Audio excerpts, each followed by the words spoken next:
And so tonight's guest to discuss the federal government's mining tax and the West Australian government's increase in mining royalties. We're joined now from our Parliament House studio by the Shadow Assistant Treasurer and Opposition Spokesman on Financial Services and Superannuation, West Australian Senator Mathias Cormann. Thanks for joining us. Good to be here, Tony. Does the West Australian government's decision to raise an extra $2 billion from mining taxes create a sovereign risk to the state's booming mining sector? Tony, we've got to remember how this whole thing started. This all started with the Henry Tax Review, which was supposed to deliver root and branch reform of our tax system and simpler and fairer taxes. And of course, what we've ended up with is a multi-billion-dollar new tax, which is manifestly more complex and we would argue less fair. Yes, but hang on for 1 second. You can talk about that in a minute, but I just asked you about the West Australian government's tax, the $2 billion royalty tax.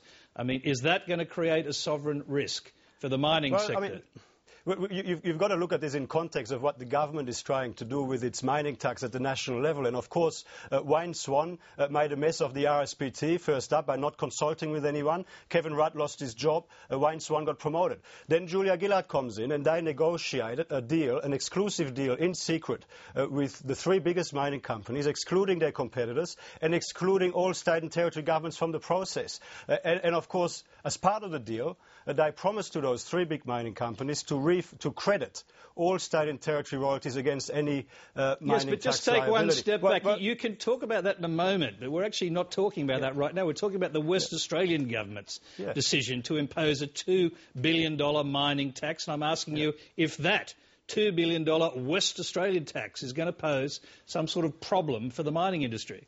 Well, the $2 billion royalty increase in Western Australia poses a problem to Wayne Swan's budget bottom line. It will essentially put another $2 billion black hole into his budget. Well, no, apparently not, because it'll just be discounted off the GST, which otherwise the West Australians would get. And Colin Barnett has furthermore said that he actually expected that to happen. Well, Tony, any changes in GST sharing arrangements, if Wayne Swan indeed goes ahead with their threat, will not increase federal government revenue and will not do anything about Wayne Swan's black hole. But the important point here it won't be a black hole, will it, if he takes $2 billion out of the revenue that was going to be given and redistributes it among other states, redistributes it among other states? Well, he might just put it back into the pile the hole that's left by the $2 billion for the royalties. I'd be interested. That seemed to be the theory, and in fact, as I just said before, Colin Barnett said he accepted that is going to happen. Well, I don't think that Colin Barnett has said that he accepted that the federal government was going to take $2 billion out of royalties from Western Australia and put it into its budget bottom line. But let me just make the point here. The signatures on the deal with the mining companies are Julia Gillard's, Wayne Swan's and Martin Ferguson's on behalf of the Australian government, the CEOs of BHP, Rio and Xstrata on behalf of the three big mining companies.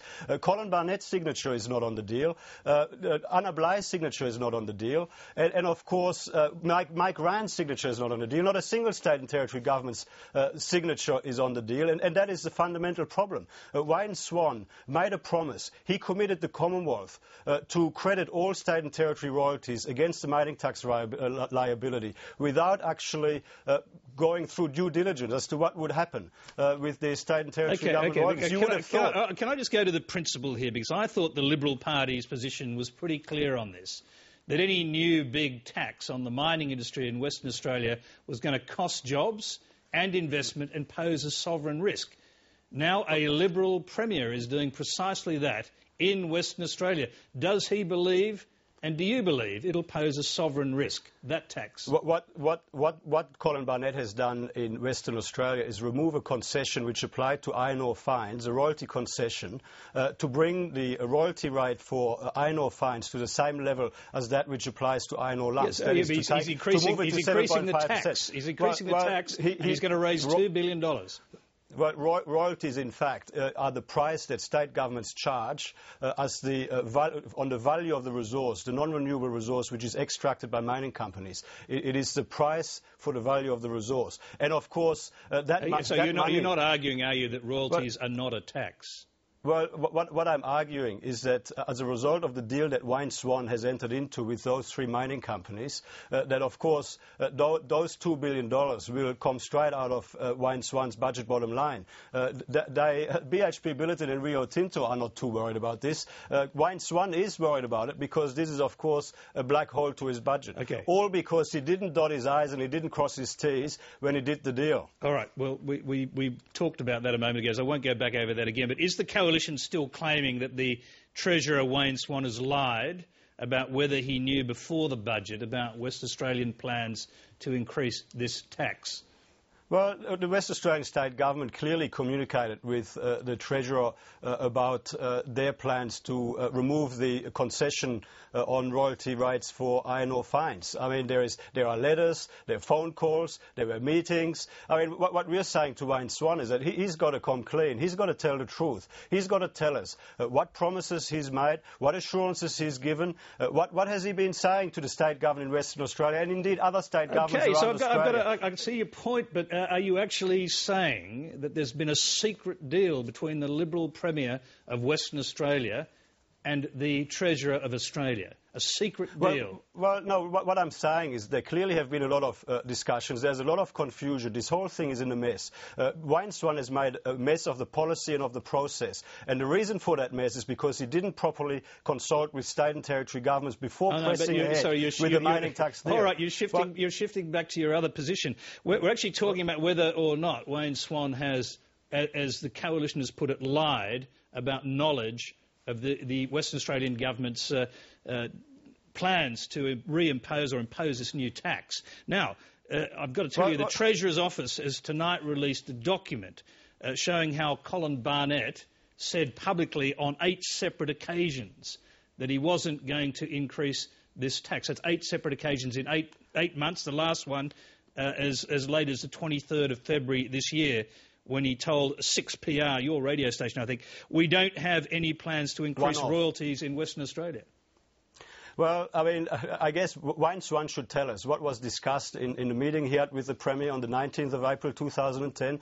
There clearly is a letter from the WA under Treasurer to the then Secretary of the Treasury, Ken Henry, which very clearly puts on the table plans to remove the concessions on royalty rates for iron ore fines, to take it up to 7.5%, same as that which applies to iron ore lumps, which is exactly what the government, of course, did in Western Australia. Are you actually saying that the Premier of Western Australia lied on 8 separate occasions, knowing that he was actually going to increase this tax and saying consistently 8 times that he wasn't going to do it? I'm going to let the Premier of Western Australia talk for himself. But he did on 8 separate occasions. And of course the government of Western Australia has made it very clear to the federal government on a number of occasions that they were planning over time in a phased approach to remove the royalty concessions as they apply to iron ore fines. And of course that's exactly what they've done last week. But the point here though is if Wayne Swan was really concerned about his budget bottom line, before he signed on a dotted line to make a promise to BHP, Rio and Xstrata that he would credit all state and territory royalties, surely he should have sought assurances. He should have, if he really wanted to protect the budget bottom line, he should have actually tried to seek agreement from state and territory governments that they would not increase their royalties, because of course this budget is exposed from royalty increases even moving forward. What about Queensland? What about Queensland in June or next year or New South Wales? As we said earlier, West Australia is penalised, as evidently Colin Barnett expects to be, and has that money taken out of the West Australian GST handout. Well, I don't think that Colin Barnett expects to be penalised. And look, I mean, Wayne Swan has made a mess of the policy and the process. And of course, last week, both the Prime Minister and the Treasurer came out and declared a tax war against the people of Western Australia. And I guess the Prime Minister and the Treasurer will have to clarify at some point what sort of penalties they will be imposing on Western Australia. There has been a lot of bluster, but ultimately I'd be very interested to hear what the Treasurer has got to say about infrastructure spending and and what would happen with GST sharing arrangements moving forward. Because, of course, there is, quite separately to all of this, a review instituted by the Prime Minister about the GST sharing arrangements. So, I mean, there's a lot of confusion here, and it is time for Wayne Swan to come clean and tell the truth about all of his involvement in this. It certainly will be interesting to find out the details of those penalties. I agree with that. 5 of Australia's most senior business leaders, including Don Argus, have refused to appear before your Senate inquiry into the mining tax. Why do you think they're avoiding your scrutiny? Well, look, I'm disappointed that they didn't, in particular, that the chairman, Don Argus, didn't make himself available. I mean, essentially, Senate processes, Senate inquiry process 101, you invite everyone and anyone that can contribute to a public policy discussion and that can shed light on the ins and outs of implications of a particular policy. And in that context, of course, Don Argus, as the chair of the Policy Transition Group, played a central role in helping the government implement what is, clearly a very controversial policy. We're nearly out of time, so I've just got to ask you this quick question about why you think that is. I mean, do you think there's some kind of conspiracy going on here? Well, I can't. You seem to imply, you've implied there's a sort of conspiracy going on between the West Australians and the Treasurer. I'm wondering whether you think that about these business people and the government as well. Tony, I would reject that there was a conspiracy. What I'm saying is that Wayne Swan should come clean on the promises he's made. But as far as Don Argus, I think you said. Well, I mean, no, I didn't say secret promises. I said I think that what I said is that Wayne Swan should come clean on the promises that he's made. And as far as Don Argus is concerned, look, he'll be able to explain himself as to why he didn't attend. Personally, I'm disappointed. I think he could have added value to the process, and I would have liked to hear his evidence. Mathias Cormann, we're out of time. We thank you very much for coming in to join us tonight. See you again. Good to talk to you.